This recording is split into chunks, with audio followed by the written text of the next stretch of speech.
Now, as I said that if you are working in a CLI environment, then you won't be having access to any GUI. Now in GUI, you can open a file and you can edit a file. For example, you can open Notepad, you can open Sublime Text, you can open VS Code. There are multiple text editors, there are multiple IDs and everything. But if you are in a remote Linux machine, you don't have access to GUI, how can you actually add a content to a file? So what happens is Linux terminal by default gives you access to some text editors that are actually available inside the terminal. Few of them are Vim, Emacs, then there is Nano, etc. You don't need to learn everything. You can learn anyone. For example, I know Vim. I won't say I'm the only person who knows Vim, but I know how to use Vim a lot. Okay. So we'll talk about Vim. Okay. What is Vim? You have to separately install Vim, most probably as far as I remember, in your system. So if you have to install Vim in your system, install Vim in Linux. I'm not sure if it comes with the latest distributions or not, but you can just check. I'll show you how you can check. But you can see there can be a bunch of instructions that you can follow. So do apt-get install this, then build essentials, git clone Vim. You can follow the steps to actually get Vim. But I believe nowadays in modern systems, you already get access to Vim. For example, if I check, see, for example, in this AWS Linux machine, I have never installed Vim, but it comes by default installed. So you can check if Vim is installed or not. I'll show you that how you can actually use it. Okay. So as I said, Vim is a text editor. If it is a text editor, that means it's not very fancy. You can add some data to it. You can delete some data. You can save a file. You can delete a file. Like basic things, you can move here and there in the file and so on. These are the things that you can actually do. Okay. Now, how can you access Vim? Okay. So I just told you, how can you create a new file? You can create a new file by doing touch new file.txt, for example. This creates a new file. If you want to open an already created file using Vim, or you want to create a new file using Vim and open it also, in both of the cases, you can just do something like Vim and name of the file. If this file exists, it will open it. If this file doesn't exist, it will create the file and then open it. And here you can see this is Vim. Okay. Your look and feel of Vim might be different from my look and feel of Vim because I have enabled a theme and I have enabled line numbers. Most probably when you will open Vim, you will get something like this. You will get an interface like this. Okay.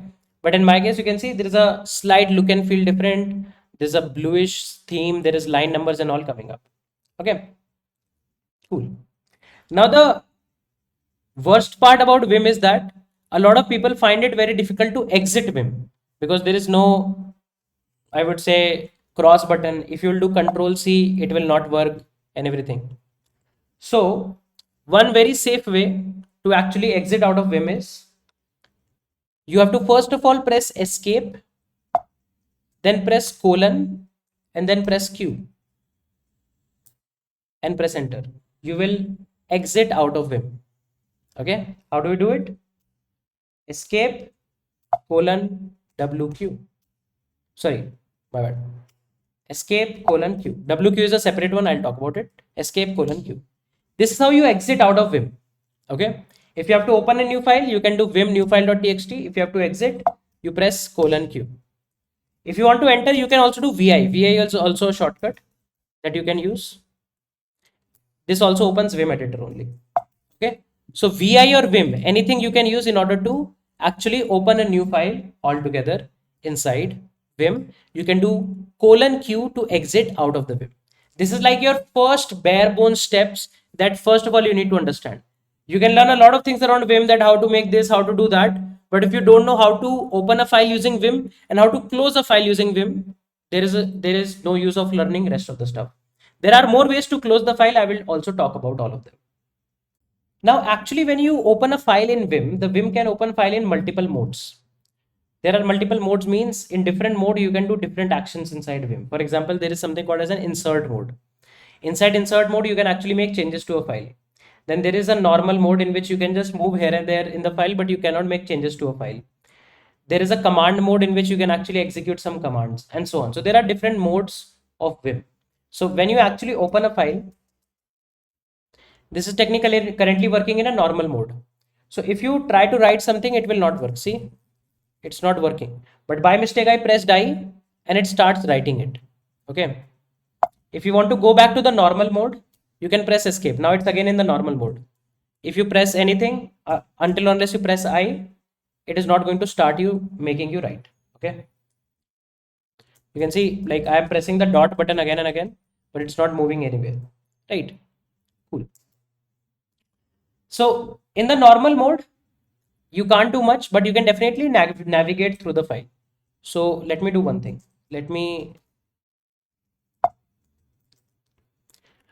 bring a file for you guys. Okay, let me bring some content. So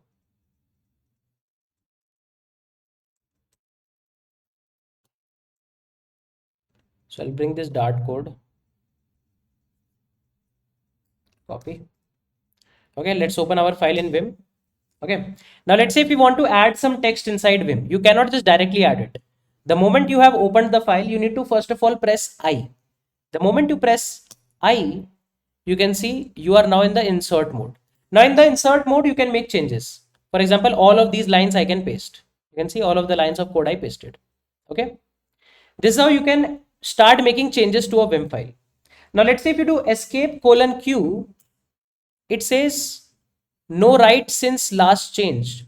For example, you have made changes to the file now. If you will do escape colon Q, it is giving you warning that you have not saved the changes. And if you want to exit without saving, you need to put a exclamation mark. So let's say if you want to exit the file and I put Q and after Q I put a exclamation mark and I open the file again, the changes are gone. Why? Because I closed the file without saving the changes. Now let's make the changes again. If you want to close the file after saving the changes, then instead of doing colon Q or colon Q exclamation, you can do colon WQ. What colon WQ will do? It will save the file as well. See, now the content of the file has been saved. When you open the file, see, when I'm opening the file, the content is there. Now let's close the file, colon Q. Why I'm doing colon Q? Because I have not made any changes. You can see the file has been closed. If let's say I want to make more changes now, then I need to go again inside the insert mode. Currently it's the normal mode, so you cannot write anything or something. But if you do I, now you are inside the insert mode. See, you're inside the insert mode. Now I can make some changes. This change is made by me. Okay. Now, if you don't want to save these changes, you can press colon Q and exclamation. It will exit the file without making the change, without saving the changes. If you do WQ, then it will save the file and then exit out of it. You can see. Now, if you go at the last, this change is made by me. Right? So let's quickly write all of the shortcuts that we are having.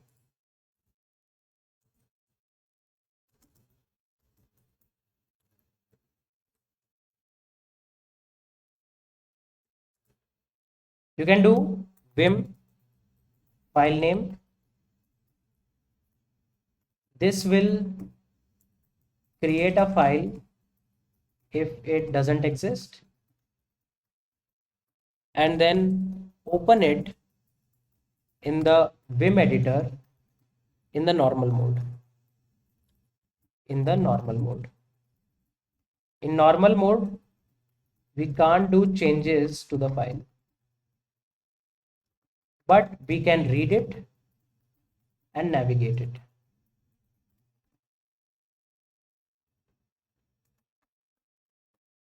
You can also use vi file name to do the same thing. Okay, this is the first command. Now after opening Vim, if you want to start making changes, you need to first of all make it change the mode from normal to insert mode. Okay, you need to actually go in the insert mode, right? To go in the insert mode, we can press I.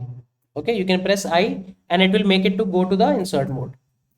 If you want to come back to the normal mode, then press escape.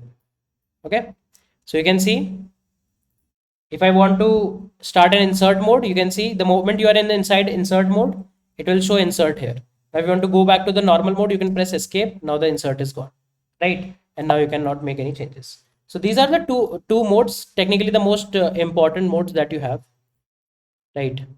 In order to actually start making changes inside Vim. Okay. Now once you are in inside insert mode, you can actually add changes to the file I showed you. If now you can press :Q, I should say escape plus :Q. If you want to exit a file, we can do this. Then you have escape plus :Q bang.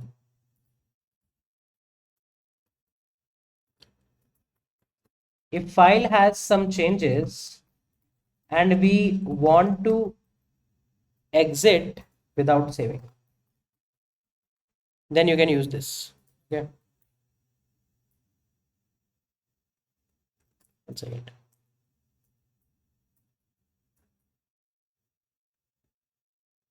So we have escape plus :Q. Okay. If file has some changes and we want to exit without saving changes. Okay. Then let's say you have something like escape plus :WQ. If file has changes and we want to save it and then exit, then you can do something like :WQ. Okay, so these are some of the basic commands that you can do in order to actually start making changes inside Vim. Okay, now inside Vim, if you can see, if you have to navigate, you can navigate it using your up and down arrow keys. You can see using up and down arrow keys, we are able to navigate to different lines. Okay, let me go to the top of the file. Now, apart from the top down and the right left arrow key, see top down right left arrow key, there are more ways to actually navigate your file. So if you press L, using L, you can actually move to the right. You can make your cursor move to the right using L. If you press H, you can make your cursor move to the left. See, I am pressing H and it is moving to the left. If you press J, using J, you can move down. And if you press K, you can move up. Okay. So these are also the keys that you can use in order to navigate the corresponding file. So if you start pressing L in normal mode, you can move the cursor right. If you press H in normal mode, you can move the cursor left. If you press J, then in normal mode, you can move the cursor down. And using K in normal mode, you can move the cursor. Okay, so these are actually some more shortcuts using which you can actually navigate into the file. You can use your normal right left up down arrow key as well.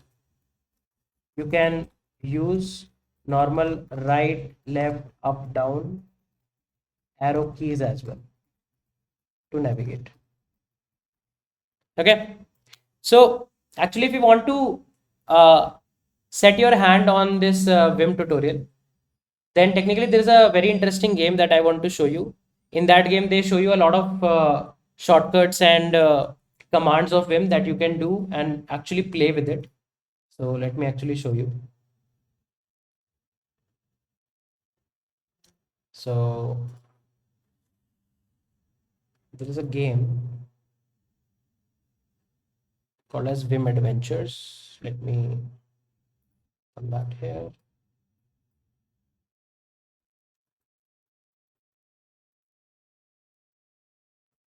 You can see there is a website Vim Adventures.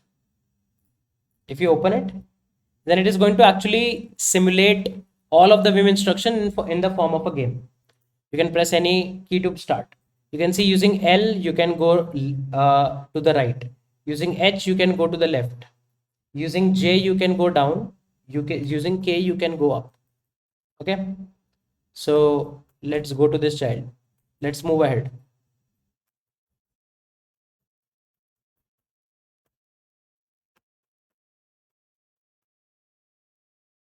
See, so using this game, you can actually see you are on level 1. I'm not sure how many levels are there. I've played a bit of it. So you can actually make your muscle memory grow in order to remember the shortcuts. There are other shortcuts that will actually come up later as well, right? So do check out this game as well. But my point being that if you want to navigate, H, L, J, K are actually a few more recommended way in which you can actually do the file navigation. Now, one important thing that I want to show you. Let's say you want to delete a line. Let's say in the insert mode, I added a comment. And now I want to delete this line. One way to delete the line is what? You can press backspace and delete the line in the insert mode. That's one way. There is another way. Press escape and go to the normal mode. And then whatever line you want to delete, press double D. The moment you press double D, the line will get deleted. Let me show you. Let's have a bunch of lines. I'll press double D. Sorry, in the normal mode. Always remember, in the insert mode, if you press double D, it will write it. In the normal mode, press double D, one line gone. Again, double D, one line gone. One more line gone. One more line gone. And so on. So in the normal mode, if you press double D, in normal mode, it will delete the line. Okay. So you can see, if let's say you're at this position and you are in the normal mode and you press DD, you're going to remove the whole line. So whatever line your cursor is at, the whole line will be actually deleted if you press DD inside normal mode.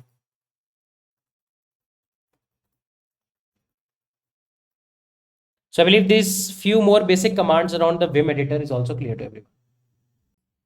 Now there is one very interesting shortcut that exists for Vims. So let's say this is your file inside Vim, right? I have opened this file. So what you can do is if you are in your normal mode, right? And let's say you want to go to the start of the whole file. So either you can move your cursor and then go to the start of the file, or you can press something like GG. The moment you press GG, immediately your cursor will come to the top left corner. If you press capital G, your cursor will come to the last line. Okay. So if you want to go to the first line, you press small GG. And if you press capital G, it will move to the last line. So if you have to hop on hop off like this, you can do it.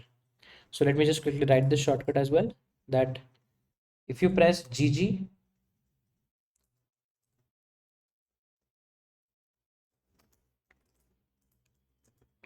in normal mode, it will make the cursor go on the first line. And if you do capital G in normal mode, it will make the cursor go on the last line. This is something cool, right? That you should technically know. Okay. Now, there is one more shortcut. For example, let's say if you want to delete a line, you can press something like DD, right? We already talked about it. We already mentioned it here, that if you press DD, you can actually delete a whole line. Okay.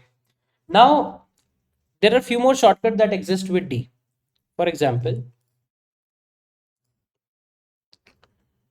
if you do something like 2W, for example, you are in this line, if you say in normal mode you say 2W, you can see it made you jump two words. For example, the widget word and the space. If you say 3W, you can see it made you jump three words: build context, and this. Let's come to this line and let's try with this. So let's say you say 4W. Okay, sorry, my bad, I went in the insert mode. Let's go 3W. You can see you are able to make jumps, right? So this is something that you can do. And let's say if you want to keep on deleting also when you're actually making the jump, then instead of saying 2W and something like that, you can even do D2W. So for example, if you are here and if you say D2W, it will help you to actually delete two words, right? So deletion can be clubbed with jumping. You can jump with W. See, if you have to jump words, you can jump with W. If you press 2W, it will help you make two jumps, right? And so on. So jumping can be done by W, deletion can be done by D, and you can even club them. So if you just press W in normal mode, it can make you jump two words, sorry, jump one word. If you press something like 2W,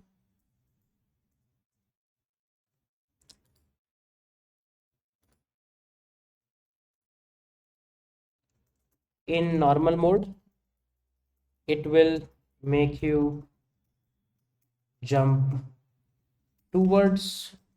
If you do something like D2W, then this will delete two words, something like this. So this is kind of like a powerful tool, right, that you can actually use inside Vim, right? So let me just put a thing here. Okay, I hope this much point is clear to everyone. So if this is your given file and you are currently in normal mode and you want to copy the whole line, then you can do something like YY. If you press YY and let's say then you go somewhere, then let's say you press P, you can see it pasted your copied line. So YY will help you to actually copy the whole line and paste the whole line anywhere you want. Like you can see, you can keep on pasting this line. Okay. Now, if you want to just copy a single word, you can do something like YW. And after pressing YW, you can do P. You can see you are able to paste what. So if you want to do copy paste, this is something that can be useful for you. Then you can do YW in normal mode. It copies one word. If you do YY in normal mode, it copies a whole line. And a whole line. And if you do P for pasting in normal, right? This is something that you can do for copy paste. And if you want to replace, let's say, occurrences of all of the words, for example, now this is a good example. Now we have a lot of occurrences of what. If let's say I want to replace all of the occurrences of what, I can do colon %s. This is going to search for what. Then after forward slash, whatever you want to replace it with, let's say bar, and put a forward slash. Every occurrence of what here is going to be replaced with bar. Now you can see these occurrences are not actually changed because they are actually, I guess, copy pasted. So they have some extra character along with them. So if let's say you will try something like this, escape colon %s slash what with bar, you can see another occurrence of that what went on. And let's say now you do something like %s slash w bar slash with what, you can see that w bar has been replaced with what, and so on. So using this you can actually replace multiple occurrences. And if you want to do a copy paste, as I said, you can copy the line using YY and keep on pasting it how many ever times you want. You might be thinking that your normal copy paste doesn't work if you do control C and everything. So it will give you a prompt that looks like you're trying to copy to the pasteboard, but mouse reporting has prevented to make a selection. You can close it, and let's say if you go to the insert mode and try to paste, you can see won't be able to make a lot of paste. So copy paste won't work directly just like your normal text file. You have to actually use YYNP. I believe that actually wraps most of the important commands that you have inside of it. So you should mainly know how you can open a file, how you can go to the insert mode, make changes, how you can navigate to the file, how you can delete some content, how you can move up and down in the file, how you can make jumps between the words, how you can find and replace, and how you can actually do a copy paste. This will actually help you to get started with most of the stuff inside Vim. Now, if you will normally open Vim, you will see Vim like this. In a normal Vim editor, you won't see a line coming up. But if you see in my Vim editor, I have line numbers. This helps actually to uh, keep a track of which line number I am actually editing at. So there are a few things that you can actually make changes to. For example, if you will see, I have a different theme as well. So if let's say, if I go to this file, and let's say if I open Vim group anagrams.js, you can see in my Vim editor, you will also see syntax highlighting going on, right? So there are a few modes that you need to enable inside Vim, right? How can you enable them? You can temporarily enable them directly from here, right? But if you want to permanently enable them, I'll show you that. How can you do that? So there is a vimrc file that you need to update. If you go and say Vim, then you go to the home directory slash dot vimrc. Okay, this will open a vimrc file. Inside the vimrc file, you can copy this configuration. This configuration is nothing but it is doing some basic stuff. For example, it is enabling the nile number, it is enabling syntax highlighting, then it is enabling a color scheme that helps me to keep a theme inside Vim editor. Then it helps me to copy paste using a mouse, but do not copy paste the line numbers. Set the tabs for 4 places, some auto indentation. These kind of basic stuff I have already enabled. So if you want to make your Vim editor experience similar to that, you can actually write the same changes in inside your vimrc file. For example, if you want to get the changes, you can go to my GitHub. On my GitHub, you can actually go to my Vim config repository, and then you can just copy paste all of this. And let's say this is a Ubuntu machine. I'll say vim slash dot vimrc. And if I make these changes here, escape colon wq. Now let's try to open a file, vim test.sh. You can see the same changes have been applied here. There's a color theme, the line numbers are coming, so on and so forth. So all you have to do, just copy paste the vimrc, then you will see similar experience of Vim just like me, right? So you can get it directly from here. The file is from inside your home directory. You can go to slash dot vim dot slash dot vimrc. So this is kind of like a configuration file that Vim actually picks the configuration from, and you can actually set up themes. There are multiple bunch of default themes that exist with Vims. You can actually install third-party themes as well if you need, but you need to set up plugins for that. That is too far-fetched. At least for getting started with your basic text editing inside your terminal, I believe this much piece of information is sufficient enough. Now let's start talking about a few more things around Linux command line. Okay. Now let's say there is a command called as tail. If you say tail group anagram.js, you can see it is going to show you some last lines from a file. It is not going to print the whole file in front of you. It is going to actually show you some last set of lines. If let's say you just want to see last 3 lines, okay, then what you can do is you can say -n3. You can see it will just show you last 3 lines. Now, why tail is important, why you should not do cat. If you are actually looking for a log file, now log files can be thousands and lakhs of lines of file. If you'll do a cat, it will start printing 1 lakh lines on your terminal. It won't be of any help.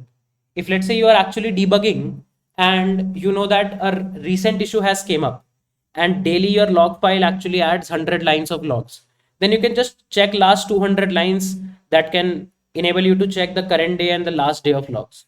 So when I was working in LinkedIn, we used to use tail a lot, because it doesn't make a lot of sense to print the whole line or whole file. You can just check a set of particular lines, that is just the recent set of lines, in which you can actually find your piece of information that you want to have, right? There is one more thing that you can do with tail command, is -f, let's say.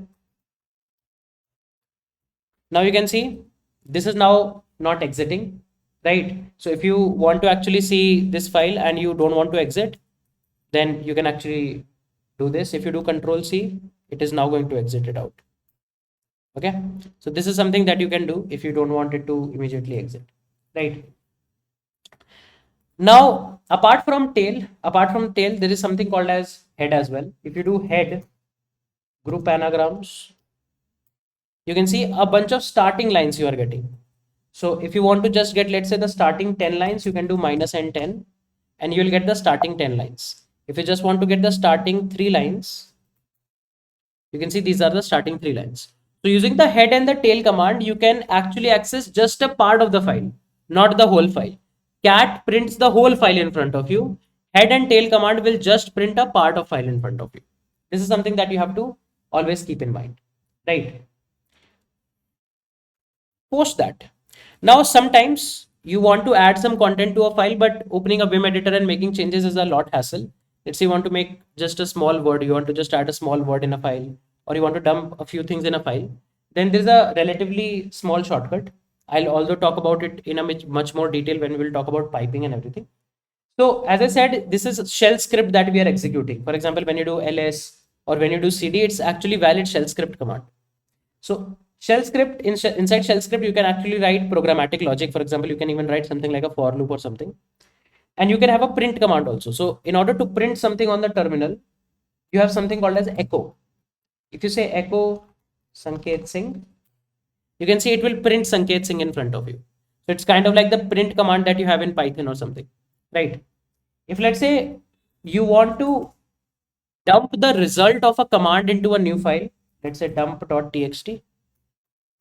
So whatever is the result of this command, whatever will be the result of this command, that is going to be dumped inside dump.txt. It will not be printed in the terminal. See, it's not printed in the terminal. If you do cat dump.txt, it has Sanket Singh. If you do ls and then you do dump.txt and you do cat dump.txt, so see, whatever was the result of ls, it didn't get print on the terminal. The whole result actually got dumped inside the dump.txt. Whatever were the previous set of changes, they are actually gone. So this is a cool dumping technique that you can actually use if at any point of time you want to dump a bunch of logs inside a file and you don't want to just like open the whole Vim editor out of it. This is something that you can actually do.